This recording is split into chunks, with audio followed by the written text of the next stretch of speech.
बच्चों आपका स्वागत है। आज हम सब अध्याय 3 की तैयारी करेंगे बोर्ड परीक्षा 2025 के लिए। आइए सबसे पहले हम इसका फार्मूला देखते हैं। अध्याय 3 में किस फार्मूले का उपयोग होगा। यहाँ पर हमने एक सारणी बना रखी है, यहाँ समीकरण लिखा हुआ है क्योंकि आपके चैप्टर का नाम क्या है, दो चर वाले रैखिक समीकरण।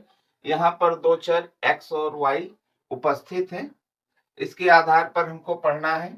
इन दोनों समीकरण की तुलना हम क्या करते हैं, सर्वव्यापक समीकरण। अगर समीकरण एक की तुलना करनी है तो a1x plus b1y plus c1 equal to 0 से करते हैं, और समीकरण दो की तुलना a2x plus b2y plus c2 बराबर 0 से करते हैं। यहाँ पर समीकरण लिखा हुआ है, इससे हमने तुलना किया तो यहाँ पर देखते हैं हमारा कितना आया। a1 और a2 का अनुपात हमको यहाँ लिखना है, तो यहाँ पर a1 2 है और a2 कितना है 4, इसको हमने काट के 1/2 लिखा। यहाँ हमने निम्नतम रूप में ही लिख रखा है, जैसे यहाँ पर आपका कितना है, प्लस का 3 है और माइनस का कितना है 9। हमने काटा 3 एकम 3, 3 त्रिका 9, बराबर का कितना हो गया 1/3।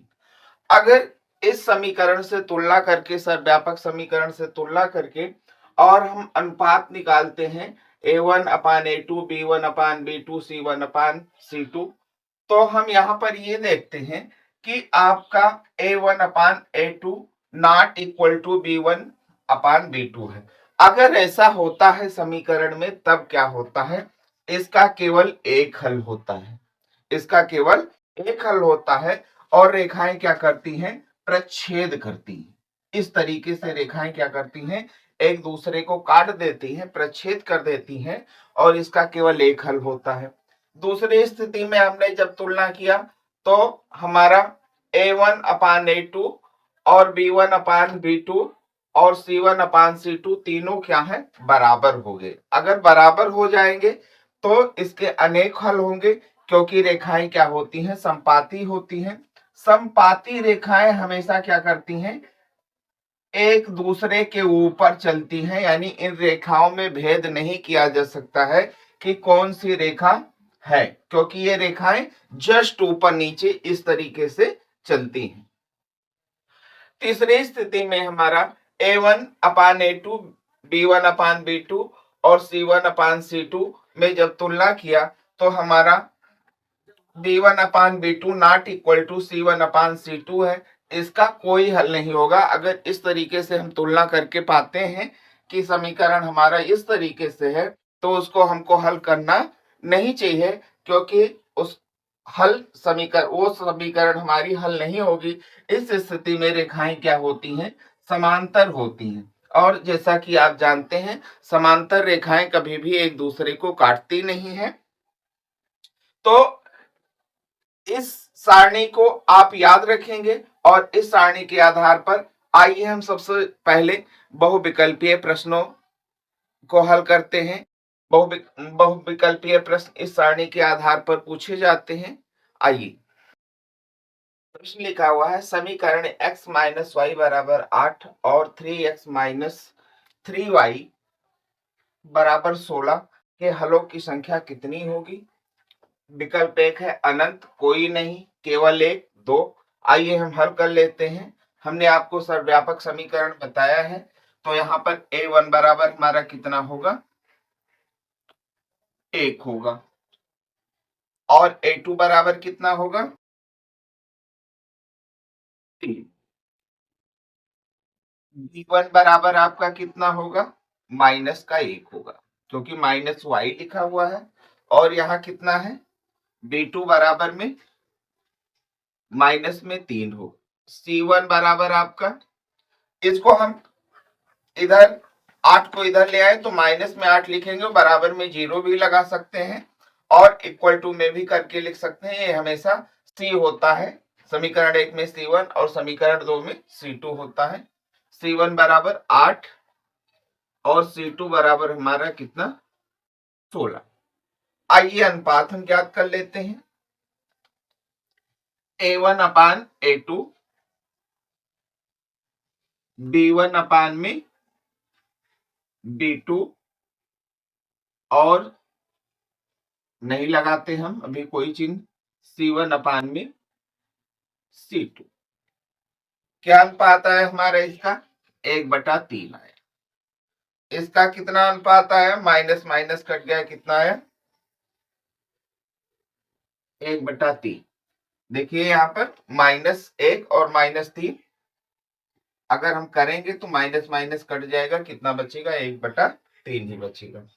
C1 C2 को देखते हैं, 8/16 आया, कितना हो गया? 8 एकम 8, 8 दूनी 16, ये कितना हो गया? 1/2। अब हम यहाँ पर बराबर लगाएं। ये दोनों तो आपस में बराबर है, लेकिन 1/2 बराबर नहीं है, इसलिए हम क्या करेंगे? नॉट इक्वल टू लिख देंगे। अब हम यहाँ पर तालिका देखते हैं। तालिका में हमारी तीसरी स्थिति आ रही है, क्या है? B1 upon B2 not equal to C1 upon C2 है, कोई हल नहीं होगा। हम कौन सा विकल्प चुनेंगे? बी चुनेंगे। इसी तरीके से बच्चों बहुत सारे प्रश्न पूछे जाते हैं कि इसमें हलों की संख्या अनंत होगी, 1 होगी, कोई नहीं होगी, 2 होगी या 2 से अधिक होगी। तो हम क्या करेंगे? सबसे पहले अनुपातों में तुलना कर लेंगे और यहाँ पर हम इसको याद रखेंगे। अगर A1 upon A2 not equal to B1 upon B2 रहेगा तो केवल एक हल होगा। अगर इस तरीके से रहेगा दूसरी स्थिति में तो अनेक हल होंगे, मतलब एक से अधिक हल होंगे। और यहाँ पर B1 upon B2 not equal to C1 upon C2 होगा तो कोई हल नहीं होगा। आइए हम सब आगे पढ़ते हैं। के किस मान के लिए समीकरण युग्म 2x plus 3y equal to 5 और 4x plus ky equal to 10 के अपरिमित रूप से अनेक हल होंगे? किसकी बात कर रहा है? सेकंड नंबर की बात कर रहा। सारणी में आप सेकंड कॉलम देखिए, यानी कि A1 upon A2 equal to B1 upon B2 equal to C1 upon C2 हो तो इसके क्या होंगे? अपरिमित रूप से अनेक हल होंगे। आइए सबसे पहले समीकरण 1 और समीकरण नंबर 2 की तुलना कर लेते हैं। A1 बराबर 2, A2 बराबर 4, B1 बराबर आपका 3 है और B2 बराबर क्या है? यहाँ कोई संख्या नहीं लिखी हुई है, के लिखा हुआ है और के का ही मान निकालना है। और C1 बराबर आपका कितना है? 5 है। C2 बराबर आपका कितना है? 10। क्या कह रहा? अपरिमित रूप से अनेक हल होंगे। तो हम क्या करेंगे? अनुपातों को इस तरीके से लिख देंगे जैसे आपका सेकंड में लिखा है, क्योंकि जब तीनों बराबर होते हैं तभी अनेक हल होते हैं। तो हम लिख लेते हैं यहाँ पर A1 अपान में A2 इक्वल टू B1 अपान में B2 और C1 अपान में C2 रख देते हैं। इसको हम मान A1 आपका कितना है? 2/4 है और ये कितना है? 3/k है और ये आपका कितना है? 5/10। इसको हम निम्नतम रूप में भी व्यक्त कर सकते हैं। यहाँ 1/2 लिख ले और यहाँ पर भी 1/2 लिख ले। अब देखते हैं हम कि k का मान कैसे निकालेंगे। 3 अपान k को चाहे 1/2 से तुलना कर दो, चाहे 3 अपान k को इधर के 1/2 से तुलना कर दो, मान हमेशा बराबर ही आएगा। मान लो यहाँ पर दोनों तरफ 1/2 है, 1/2 है, हो सकता है संख्या परिवर्तित हो, लेकिन जब भी कहा जाएगा इधर से भी तुलना करोगे तब भी मान सेम होगा, इधर से भी करोगे तब भी मान सेम ही होगा। हम क्या करेंगे? 3 अपान k का हम तुलना किससे कर देते हैं? 1/2 से। तुलना करेंगे तो क्रॉस मल्टीप्लाई करेंगे क्योंकि बीच में बराबर का चिन्ह लगा हुआ है। k का गुणा 1 से हुआ तो क्या हो गया? k। और 3 का गुणा किससे हुआ 6। ये ऐसे प्रश्न हमारे बहुविकल्पीय टाइप के भी हो सकते हैं। उसमें विकल्प में 2, 3, 4, 5 कोई भी गिनती लिखी जा सकती है या एक नंबर में लगाने के लिए भी दे सकते हैं।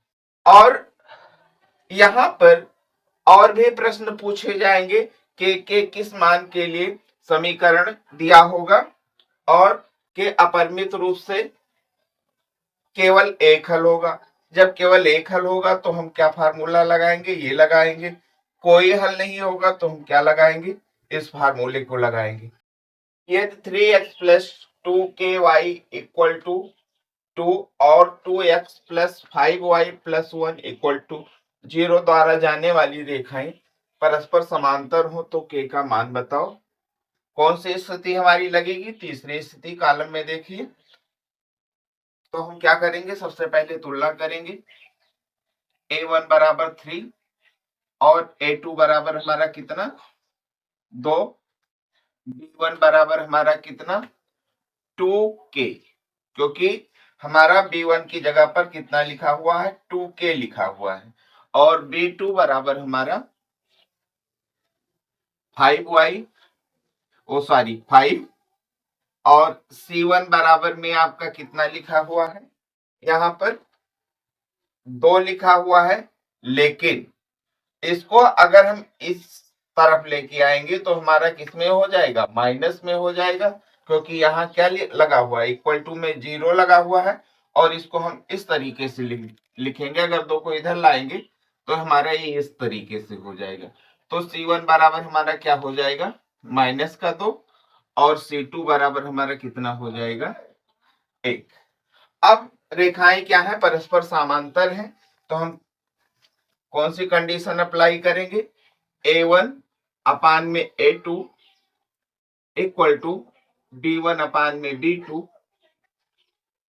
नॉट इक्वल टू c1 अपान में c2। आइए मान रख देते हैं इनका मान रखेंगे। a1 हमारा कितना है 3 है और 2 है, बराबर में आपका क्या होगा 2k और बटे में कितना है 5 है और नॉट इक्वल टू में क्या है माइनस का 2 बटे का 1। अब हम तुलना किधर से करें, जिधर हमारा इक्वल टू में है इधर से ही हम तुलना कर दें तो कितना हो जाएगा हमारा 3/2 इक्वल टू में 2k और बटे में कितना 5। 2k का गुणा 2 से हुआ क्या हो गया 4k हो गया और 3 का गुणा 5 से हुआ 15 हो गया। इसलिए k बराबर आपका कितना हो जाएगा 15 बटे का 4 हो जाएगा। k का कितना मान निकल के आया 15 बटा 4। हो सकता है ये भी प्रश्न हमारा बहुविकल्पीय प्रकार का हो तो उसमें भी संख्याएं लिखी होंगी, जो सही आंसर निकल कर आएगा उसी को आप क्या करेंगे चूज कर लेंगे।